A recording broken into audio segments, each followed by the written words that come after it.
Salut tout le monde et bienvenue dans un nouveau Point Lecture. Je suis extrêmement contente de vous retrouver aujourd'hui dans un Point Lecture parce que ça fait plus de 3 semaines, que je n'en ai pas tourné. Et franchement, mais ça me manquait de fou en fait. Ça me manquait trop de vous parler de mes lectures. Je vous en parle en vlog mais c'est pas du tout la même chose. Et je voyais les livres qui m'attendaient là à être... qu'il fallait que je chronique, que j'avais envie de chroniquer. Et je trouvais pas le temps de le faire et la frustration intense, donc aujourd'hui je suis très contente. Par contre je vous préviens, j'ai quand même pas mal de romans à vous présenter, certains sur lesquels je vais être très brève et puis d'autres où je vais peut-être m'étaler un peu plus, mais je vais essayer de faire en sorte que cette vidéo ne soit pas trop longue. Le premier roman dont je vais vous parler, je l'ai lu il y a déjà un certain temps puisque je l'ai lu au mois de novembre, donc il s'agit de Ashwood de C.J. Malarski, donc aux éditions du Chat Noir. Alors on s'arrête un petit peu sur cette couverture qui est... voilà, juste à tomber par terre. Quand on lit le livre, on comprend l'histoire des papillons. Je le trouve sublime, un travail éditorial qui est magnifique, vraiment, un très beau travail éditorial. Alors, ce livre, on suit une jeune fille qui s'appelle Willow, qui va en fait pour la première fois de sa vie faire de l'urbex avec son cousin et des amis de son cousin. Donc l'urbex, hein, c'est aller dans des bâtiments désaffectés, fureter à droite et à gauche, prendre des photos ou filmer, enfin des choses comme ça. Donc elle y va pour la première fois, elle va jouer le modèle, donc elle est un peu habillée en Lola en fait, en petite... c'est pas péjoratif pour les filles qui s'appellent Lola, hein, mais... Enfin, je sais pas si vous voyez ce que je veux dire, mais moi je me comprends, ça veut rien dire, mais voilà. et en fait, voilà, elle va jouer le mannequin, donc on la maquille, on l'habille et tout. Ils rentrent donc à Ashwood, qui est un hôpital psychiatrique désaffecté, et ils vont pour prendre... Et du coup, ils sont là pour faire des photos. C'est sa première fois à Willow, donc elle est pas forcément très rassurée, mais bon, elle y va, quoi. Elle suit le mouvement, ils sont 4. Tout se passe bien, ils décident d'aller dans les sous-sols, là où il y a la morgue, voilà, vachement intéressant. Et le cousin de Willow lui dit « Ah, ce serait quand même vachement cool si on faisait une photo de toi sur une table mortuaire, vous savez, dans les tiroirs, là, qu'on range au frigo. » Sauf qu'en fait, elle va jouer le jeu, hein, parce que bon, déjà elle est là pour ça, et puis je pense que quelque part, elle voulait pas passer pour une grosse pétocharde, donc elle va jouer le jeu.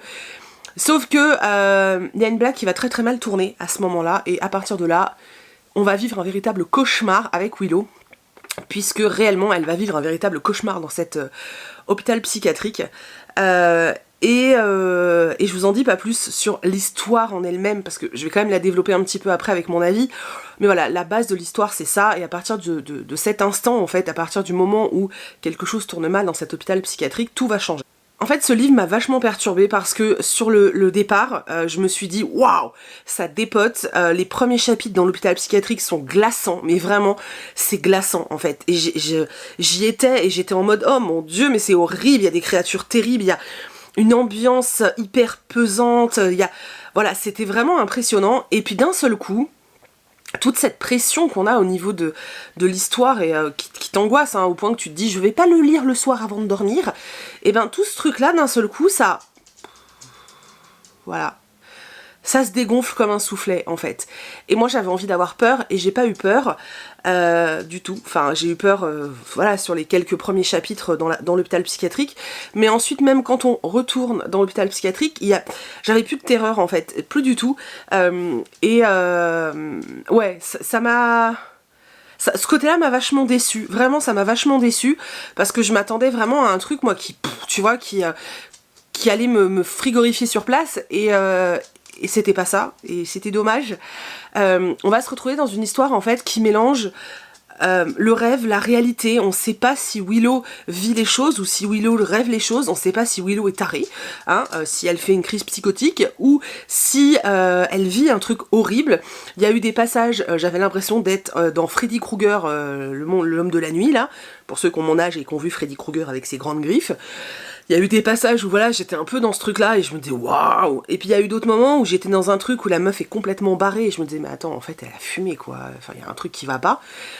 Et c'est assez déstabilisant. Mais du coup, malgré le fait que j'avais été déçue parce que moi je voulais de la terreur, ça n'empêche que le fait de pas savoir en fait si c'est la réalité, ce qui se passe réellement, pourquoi il se passe ça, qu'est-ce qui lui arrive, Et ben du coup, tu veux aller au bout parce que, bon, déjà il est court, mais en plus tu veux aller au bout parce que tu veux savoir, en fait, tu veux la réponse, donc tu le bouffes. Littéralement, je le lisais en lecture commune avec Manon, de la chaîne Vibration Littéraire, et en fait, y a un moment, elle avançait pas parce qu'elle bossait, et je lui ai dit, je suis désolée, faut que j'avance, et je l'ai fini d'une traite parce que j'avais besoin de connaître la fin. Ouais, j'avais vraiment besoin de connaître la fin, en fait. Maintenant, voilà, si vous cherchez de la terreur, je suis pas sûre que vous trouverez ça là-dedans, mais si vous voulez un truc un peu bizarre, où vous savez pas trop où est la réalité, où est la fiction, ça peut être sympa. Moi, j'ai mes quelques réserves aussi sur le style d'écriture, parce qu'effectivement, j'aurais aimé, en fait, pour ce texte, une plume très enlevée, vous savez, un truc très travaillé qui aurait, je pense, maintenu la tension. Ouais, qui aurait pu maintenir la tension, en fait. Là, la plume est très simple. Alors, je dis pas que c'est mal écrit, loin de là, je dis juste que la plume est très simple. Ce que j'aime habituellement, parce que habituellement, j'ai pas besoin de trucs lyriques et compagnie, c'est pas du tout mon délire. Enfin voilà, je suis pas trop dans le truc plume poétique, enfin c'est pas du tout mon dada, et vous le savez. J'aime quand c'est simple parce que je trouve que ça me permet d'habitude justement de plus développer mon imaginaire, et ça j'aime beaucoup. Mais là pour le coup j'aurais aimé, je pense, avoir une plume plus soutenue pour justement me maintenir dans cette angoisse et dans cette ambiance, et c'est vrai que moi ça m'a, dès le début du roman, ça m'a manqué. Voilà, c'est vraiment dès le début du roman ça m'a manqué. Mais l'avantage c'est que pour le coup il est accessible à tout le monde. Voilà, donc il y a 2 poids, 2 mesures, voilà. Et voilà, c'est tout. Je sais pas quoi vous dire de plus. J'ai passé un moment agréable de lecture, voilà. Maintenant je suis déçue parce que ça correspondait pas à l'attente que j'en avais. Voilà, je pense que c'est surtout ça. En rien, enfin, je peux pas dire qu'il est mauvais parce que c'est pas vrai. C'est juste que voilà, j'aurais aimé une plume différente, et j'aurais aimé avoir plus de tension et de frayeur, parce que c'est ce que moi je m'étais mise en tête en commençant ce roman. Voilà, par contre il y avait un vrai côté il y a un vrai côté psychologie là-dedans, hein, psychiatrique limite même. Donc voilà, si ça peut vous intéresser, pourquoi pas. Et puis bon, dans la bibliothèque, oui je sais, je suis futile. On va rester dans le côté un peu psy, et je vais vous parler de Sisters de Michel Adams aux éditions Brajlon. Alors c'est un thriller psychologique que j'ai moyennement aimé. Voilà, je l'ai moyennement aimé, je l'ai bien lu, hein, il s'est lu très vite et tout, mais je l'ai quand même très moyennement aimé. Même s'il y a quelques petits trucs qui m'ont fait wouh, ah ok d'accord, je m'y attendais pas. En gros, on suit 2 sœurs, enfin on va en suivre une particulièrement, donc Irène, qui s'est vachement éloignée de sa famille. En fait on apprend très vite que sa famille s'est débarrassée d'elle quand elle avait 3 ans et l'a placée chez sa tante. Sa famille a gardé sa sœur, voilà. Elle sait pas trop pourquoi c'est elle qu'on a virée et pourquoi sa sœur a pu rester. Quoi qu'il en soit, depuis ce moment-là, elle a un rapport avec sa famille qui est assez particulier, et elle a tout fait pour s'en éloigner, au point de déménager et de donner ses coordonnées à personne en fait. Là elle va apprendre en fait que, elle va avoir un coup de téléphone de sa sœur pour lui annoncer que sa mère est décédée, et on va lui demander de venir. Donc en fait, on comprend pas trop au départ, par rapport à ce qu'elle nous dit de sa famille, j'ai eu un peu de mal à comprendre pourquoi elle y allait en fait. Bon, même si c'est sa famille, je sais pas, il y a un truc, je me disais, mais pourquoi t'y vas en fait, je comprends pas, voilà. Mais bon, il n'y aurait pas eu d'histoire hein, si elle n'y avait pas été, donc bon, il fallait bien.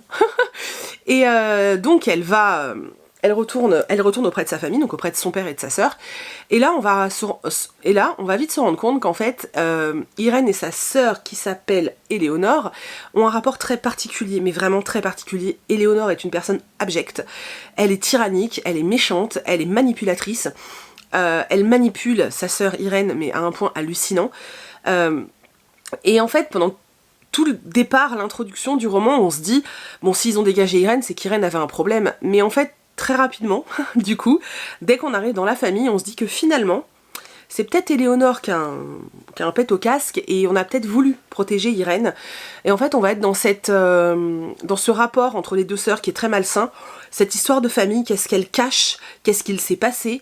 Irène qui va chambouler toute sa vie en étant là-bas, qui va recommencer à se faire manipuler dans tous les sens, malgré le fait qu'elle essaye par tous les moyens de se protéger. En fait, on se rend compte que sa sœur a un ascendant sur elle, elle peut rien faire en fait. Irène, elle est...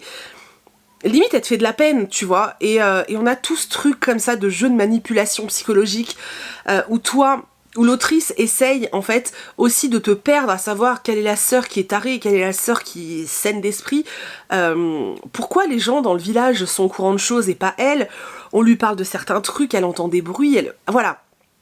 On est un peu dans ce jeu de tension et puis on a des révélations qui te laissent peut-être parfois un peu sur le popotin. Hein. Maintenant, j'ai trouvé que ça tirait vachement en longueur. Alors c'est le côté thriller psychologique je pense, mais c'est vrai que ça tirait un petit peu en longueur, même si c'était plutôt sympa. J'aime bien en général voir des rapports comme ça, très... ouais, très malsain, je sais, je suis bizarre, mais c'est vrai que c'est un truc qui m'intéresse vachement, j'aime bien décortiquer les rapports qu'ont les gens comme ça entre eux, et du coup, ouais, j'ai passé un chouette moment de lecture, même si je pense que ça aurait pu être bien mieux s'il n'y avait pas eu ces grosses longueurs, qui, je pense, peuvent décourager plus d'une personne, clairement. Du coup, je vais vous parler d'un truc qui n'a rien à voir maintenant, et ensuite on passe à des lectures qui font un peu plus noëlesques. Mais je vais vous parler de Chère Mamie de Virginie Grimaldi. Donc vous savez, c'est ce livre dont le 100% des bénéfices sont remis à une association pour les enfants hospitalisés. Je suis désolée, j'ai fait trop longtemps que j'ai pas tourné. Hein. Ce livre est hilarant, mais c'est hilarant, c'est des petites tranches de vie, des pseudo-lettres que Virginie aurait envoyées à sa grand-mère, et à chaque fois il y a une photo Instagram. Alors quand on suit Virginie Grimaldi, c'est marrant parce que dedans on retrouve ses copines blogueuses, Maman Bavarde, je vois la tête de l'autre mais j'arrive plus à retrouver son nom, c'est une catastrophe, et voilà, et c'est vachement sympa en fait de retrouver toutes ses copines, de les voir là. Elle nous partage des trucs, mais elle est tellement drôle en fait, elle est drôle, parfois dans le grotesque, dans le ridicule, mais elle s'en fout en fait, elle y va, elle joue à fond le jeu et c'est génial en fait, c'est vraiment génial parce que ça la rend tellement humaine et c'est tellement elle. Quand on suit son blog, bah, on retrouve complètement la personnalité de Virginie Grimaldi dans ce petit livre, et c'est une bouffée d'air frais en fait, sincèrement. J'ai piqué des fous rires, hein. Sincèrement, je me suis tapé des fous rires en lisant ce truc, et sincèrement, je crois que j'ai déjà dit sincèrement, mais on s'en fout, sincèrement, je le relirai avec grand plaisir.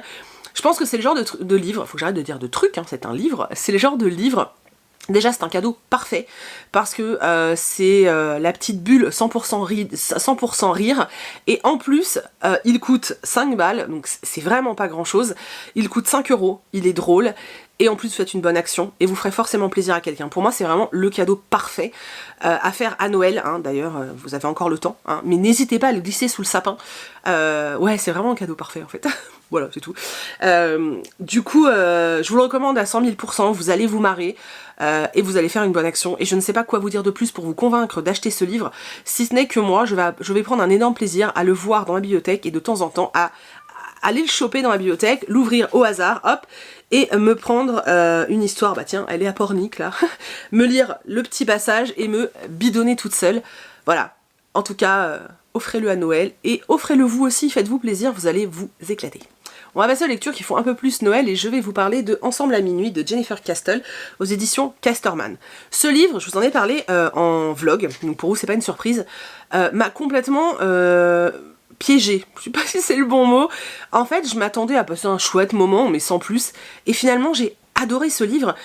Je l'ai lu, je pense, vous savez, je reste quand même, enfin, vous savez, il faut quand même pas perdre de vue que la lecture d'un livre, c'est une rencontre, et c'est une rencontre à un instant T, en fait.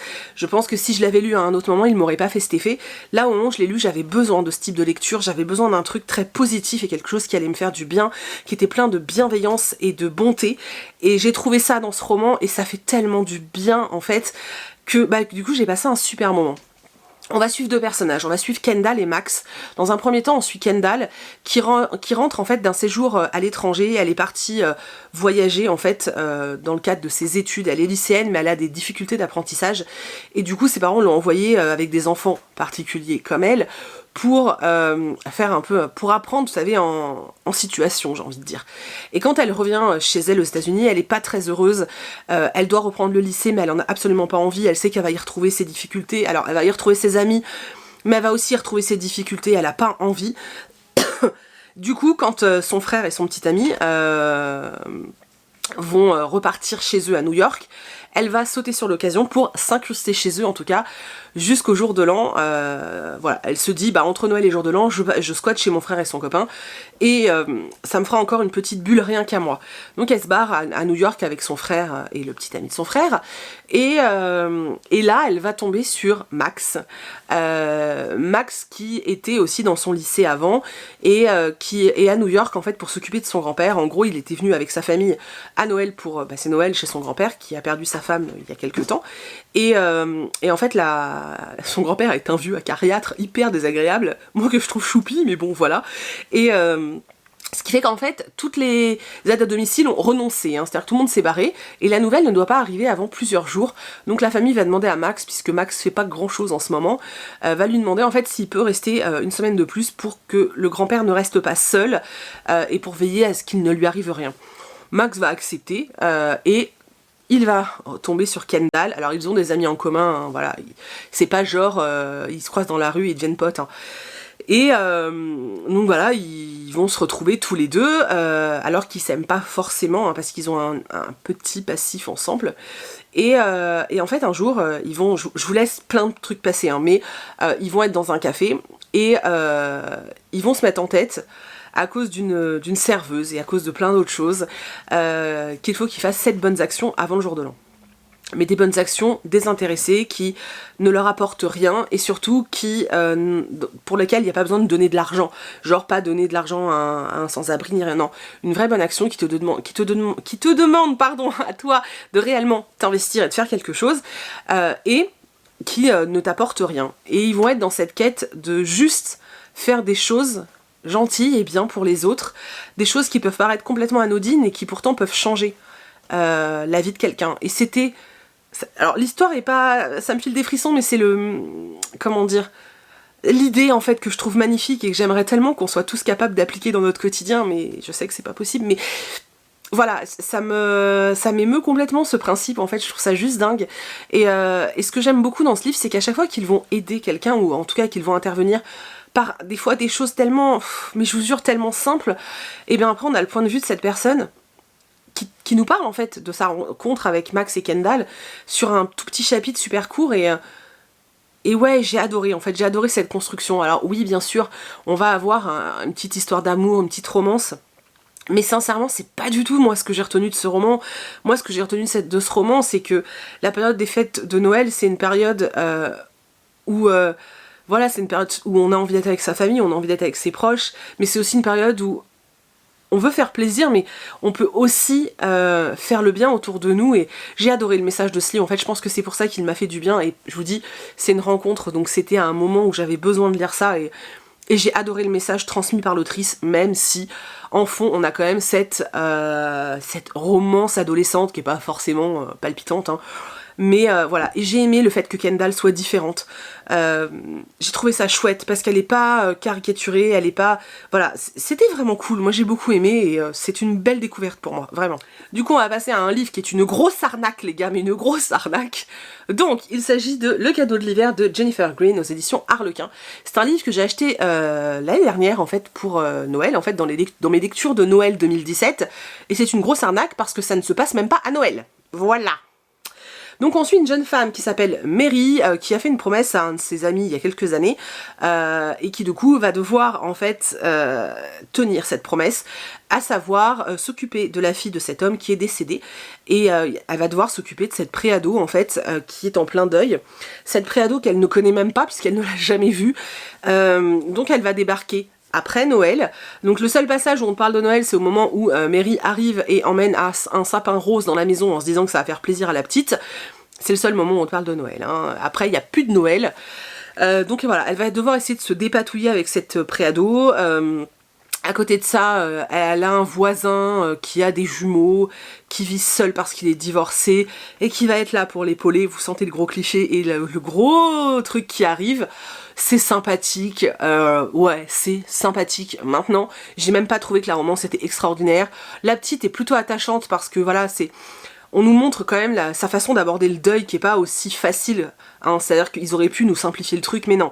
La gamine quand même, elle essaie de s'identifier à son père, Voilà, elle essaye plein de choses. Maintenant, moi, je me suis quand même profondément ennuyée. Hein, c'est-à-dire que les 100 dernières pages, je vais être honnête, je les ai lues en diagonale parce que j'en avais ras-le-bol. Mais vraiment, j'en avais ras-le-bol. Et ce livre est très beau. Hein, il fait très Noël, mais ce n'est pas un livre de Noël. Voilà, c'est tout, je le répète. Alors oui, il fait froid, il y a de la neige, mais je me suis sentie mais tellement arnaquée. Voilà, je me suis sentie arnaquée et en plus l'histoire je l'ai pas trouvée fifole, ouais. Et je vous jure, au bout d'un moment je m'ennuyais tellement, j'en avais tellement marre. Et ouais, moi j'ai pas accroché. Personnellement j'ai pas accroché. Malgré le fait que la gamine est attachante. Voilà, la gamine est attachante, mais je l'ai trouvée... bourré de clichés ce roman, et bizarrement quand c'est un livre de Noël, les clichés je m'en tape, mais quand c'est pas un livre de Noël, les clichés j'en veux pas. Et non là, non. Pour moi ça a été pas terrible, il va aller en boîte à livres, voilà. Il va aller en boîte à livres, sauf si quelqu'un le veut, et dans ce cas-là, vous m'envoyez un message, un mail tout de suite, mais il faudra payer les frais de port, hein, par contre. Donc je le donne, mais il faudra payer les frais de port. Hein. Et si personne ne m'envoie de mail aujourd'hui, je le mets dans la boîte à livres demain, voilà. Mais c'est tout, je me tais. Et le dernier roman dont je vais vous parler, il s'agit de Le Noëlosaure de Tom Fletcher aux éditions Michel Lafon. Ça fait 1 an que j'attends de pouvoir lire ce roman. Je l'avais acheté l'année dernière aussi pour Noël et en fait j'ai absolument pas eu le temps de le lire. Et du coup effectivement ça fait 1 an qu'il est là, 1 an que je le vois dans ma palle parce que bon, en fait avec la tranche en or comme ça, tu peux pas le louper hein, dans ta pile à lire. Ça fait 1 an que je le vois, 1 an que je me dis oui je vais te lire et 1 an que je ne le lis pas. La frustration était intense, hein, je tiens quand même à le dire. Et ça y est, je l'ai lu et j'ai kiffé, c'était vraiment chouette. C'est très très jeunesse. Bizarrement, je sais pas pourquoi je m'attendais pas à ce que ce soit aussi jeunesse, mais j'ai passé un super moment de lecture, c'était vraiment cool. On suit un petit garçon, j'ai oublié son nom, c'est terrible. On suit un petit garçon qui s'appelle William Mulroux, voilà, qui est un petit garçon qui est paraplégique. J'ai aimé qu'on intègre une différence comme ça, je trouvais ça assez chouette. Qui vit seul avec son papa, puisque sa maman est décédée depuis quelques années. Et qui vit un calvaire à l'école à cause d'une petite fille qui vient d'arriver et qui est très très méchante. Mais elle est vraiment très méchante. Hein. C'est-à-dire que l'auteur a pas fait semblant. Il nous a mis une vraie méchante. C'est une peste, t'as envie de la tarter la gamine, c'est infernal. Et en fait, les fêtes de Noël arrivent et lui, la seule chose qu'il veut, mais depuis des années, c'est un dinosaure. Il est passionné par les dinosaures et il veut un dinosaure. Voilà. À côté de ça, on suit le pôle Nord, le Père Noël, les reines, les elfes et compagnie, et un dinosaure qui s'appelle le Noëlosaure, qui est arrivé ici, je vous laisse découvrir comment, et qui a été appelé Noëlosaure parce qu'en fait, on sait pas trop de quelle espèce de dinosaure il est, donc voilà, il est là. Et quand en fait le Père Noël va tomber sur la lettre de William, il va décider de faire une copie du Noëlosaure et de lui envoyer. Sauf que le Noëlosaure va s'attacher profondément à cette copie puisque c'est un peu son seul pote qui lui ressemble, tu vois. Et du coup quand le Père Noël va vouloir donner la pluche à son image, au petit garçon, le Noëlosaure va pas être tout à fait d'accord, hein. Donc il va y aller et il va se retrouver auprès du petit garçon, auprès de William, et là ils vont vivre une véritable aventure puisque dedans il y a un méchant qui veut attraper le Noëlosaure, mais pas que.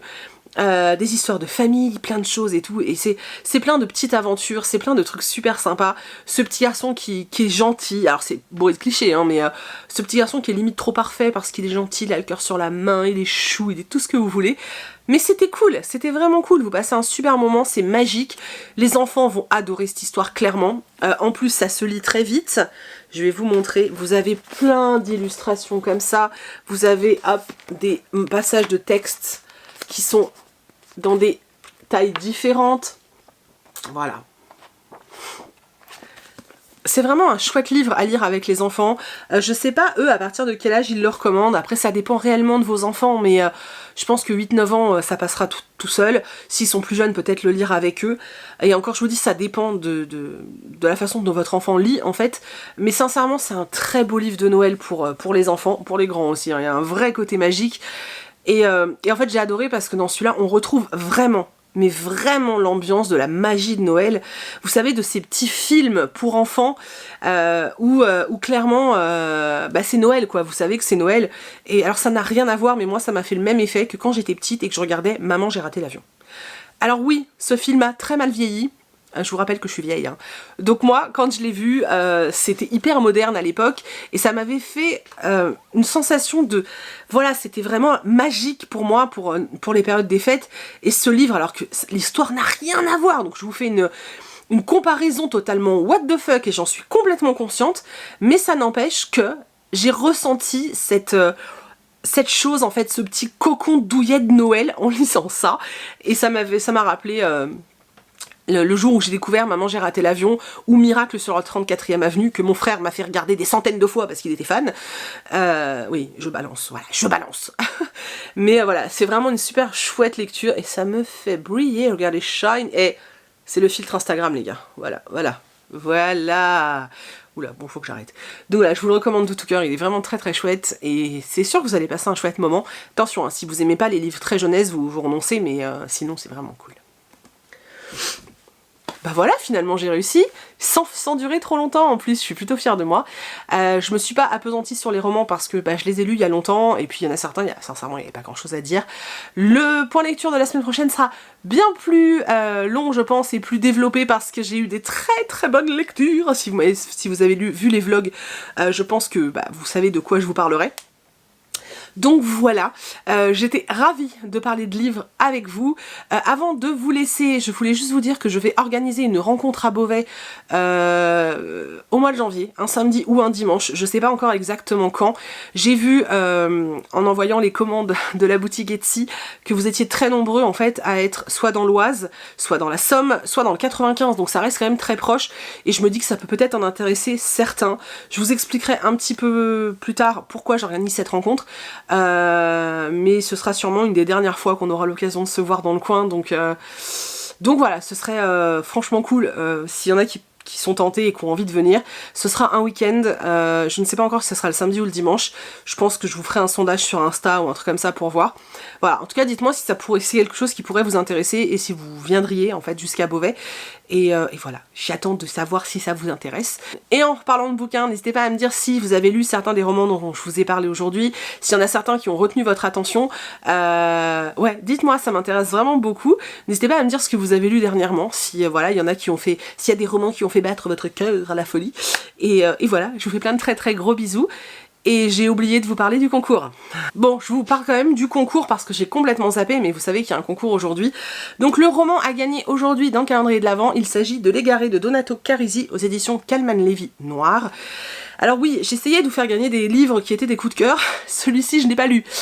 C'est juste qu'en fait, c'était un de ceux que j'attendais le plus cette année. Je l'ai pas encore lu parce que j'ai pas trouvé le temps, mais pour moi c'est Donato Carisi, c'est une valeur sûre les gars, donc voilà, j'espère vraiment que ça vous fait plaisir. Comme d'habitude je vous mets dans la barre d'infos le questionnaire à remplir si vous voulez participer à ce concours, et puis au pire hein, la personne qui le gagne, si elle veut, si je l'ai pas encore lu, on le lira ensemble, hein, ça me boostera un coup parce que voilà, mais c'est vrai qu'en décembre j'ai du mal à sortir les thrillers moi, mais voilà, donc c'est le cadeau du jour. J'espère que cette vidéo vous a plu, ça me fait super plaisir voilà, de vous avoir retrouvé comme ça. N'hésitez pas à me laisser plein de commentaires, ça me fera trop chaud au cœur. Et voilà, je vous fais plein de très gros bisous et je vous dis à demain dans un vlog.